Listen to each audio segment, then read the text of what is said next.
Hello everybody and welcome in the upper room. This is not part 2 of the series about God's eyes and what he looks at. This is about discerning the times or discerning this time. And it's important because we see this increase in the death rate in South Africa, and I had it laid on my heart to share this message with you.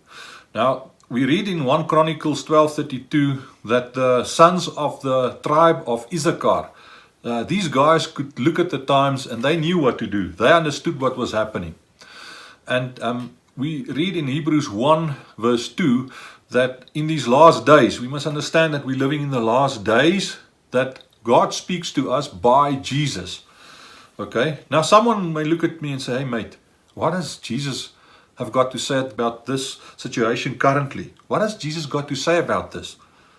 He lived 2,000 years ago. What has that got to do with what's happening today?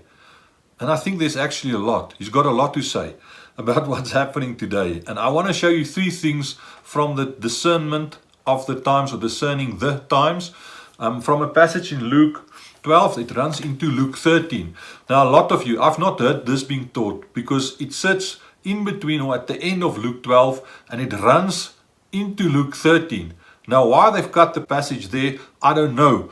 But let's start off to look at the context. Now, remember that Jesus in Luke 12 is a bit into his ministry already. It's not the same like Matthew 5, where most commentators or teachers will take you back in this passage to Matthew 5 and say it's similar to Matthew 5. I can see the literal application there in my life. I can do that. But I think he's talking about something else here. But I'm running ahead. Let's go back. The beginning of the passage that we want to look at in Luke 12 verse 49, Jesus talks about him coming bringing fire, and he wishes it's already kindled. Then he talks about the vision that's going to be there in families where 2 will be for him, 3 against him, 3 for him, 2 against him, and we're already seeing that taking place. So here's the first thing. We're already seeing something in the current age where Jesus brings division. People say, I follow Jesus, this is what I must do. Others say, no, I'm not interested in that. It's nonsense. I don't want to do that. And even in families, he brings that division. And Jesus talks about it there in that context. Then he carries on and he tells them, you know what, when you look up at the skies and you see the clouds coming from the west, now in that context there, the west was coming from the Mediterranean, you know it's going to rain. When you see the wind blowing from the south, you know there's going to be a scorcher because it's a desert wind. Now, make it applicable to us. So where you see the cold front coming in the Cape, you know it's going to be cold, and 2 days later, it's going to hit the Free State and Gauteng. When you see the southeaster blowing in the Western Cape, you know it's going to rain in the Free State in Gauteng in 2 days' time. And everyone is like, yeah, we get that, Jesus. Yeah, we understand. We can see that. And Jesus tells them, you hypocrites. And he's talking to me. I'm like, what? Jesus? What? Yeah, you hypocrite. Why? Because you can see the skies and the earth, but you can't discern. And he's saying, this time. Now, some commentators will say this time, meaning what he has been doing there at that stage. You can read it a bit wider, and that's what I want to do here. This time, the times. You can't discern it. And then he carries on. So why don't you judge what's right here? And I can see everybody, myself, going, yeah, I can judge. I can see how our president has been wrong. I can see how Donald Trump is making a fool of himself. How Boris Johnson is messing up. How Putin is making a mess of things. I can see that. I can judge for myself. Then Jesus carries on. He's saying, you and your opposer or accuser is off to the magistrate. On your way to the magistrate, make sure you reconcile. Because this guy, your opposer, your accuser, will drag you in front of the judge. The judge is going to throw you to the officer, and the officer is going to put you in the chukki on the pit, and you won't get out of there until you've paid the last penny, the last cent. And I could see everyone is going, what has that got to do with judging anything? Now, let's go. That's the end of Luke 12. Then he goes into Luke 13. Now, Luke 13:1 gives us an idea. Some translations say it's in that season, in that time. It's not in a synagogue somewhere else. It's during that discussion, during that time that he's doing that. The people heard Jesus saying, you can judge for yourself what's right. So they like, Jesus, remember when President Ramaphosa said that? Remember when Donald Trump said that? Remember when Putin said this? They're saying, you know what, Pilate, in Galilee, these guys brought sacrifices and they were killed and the blood mingled there. And Jesus looks at them and they're almost expecting a response from Jesus by, this is horrible. And Jesus did say, yeah, they suffer in this way. But they're saying, you think that because they died like that, they were more sinful than the rest of the Galileans. Now, Jesus is very emphatic here. He's like, no, I tell you, unless you repent, you will also perish like this.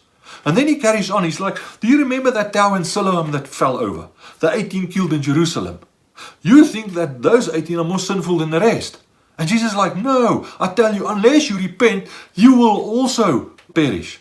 Now, I can see a lot of people going, hey, what is that got to do with what's happening in Luke 12, at the end of Luke 12? Let me help you. At the end of Luke 12, he's talking about your accuser. Paul and Peter tells us we're not fighting against flesh and blood. Our accuser is Satan. So while we're in this life, Satan is accusing us. He's opposing us. And we're walking. He's the opposer of law against us. We're walking with him. And as we get there, he's going to draw you in front of the judge unless you've reconciled. Now check, some translations use the word, he may draw you. That may is not dependent on whether he will do it. It's whether you reconcile.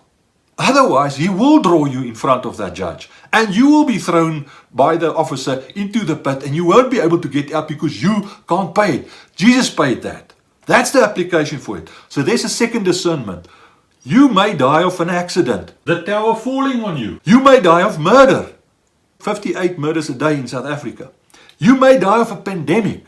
Unless on the way to the magistrate, you've sorted out your things and reconciled. You're going to perish like the rest of them. That's the second point. Now I can see a lot of Christians sitting there going, ooh, I'm saved or I'm being saved, depending on how you look at this. Jesus carries on. In the next verse, just look at this. He tells us the parable of the fig tree. And he's saying, unless I see fruit in you, unless I see fruit in you, you're going to be chopped. Because there's a lot of investment in you. There's a lot of people speaking life into you. But unless I see fruit, you're going to be chopped. And I'm sitting back and I'm going, this is just crazy. I've never heard this. Here's the three things. Discernment of times. You're going to see a polarization, big time. You can see it in our country. You're going to see it in your house. You're going to see it in the world. Jesus told you it's going to come. He's going to say, unless there's repentance, unless you start changing your mind, unless you reach out to God, you're going to perish.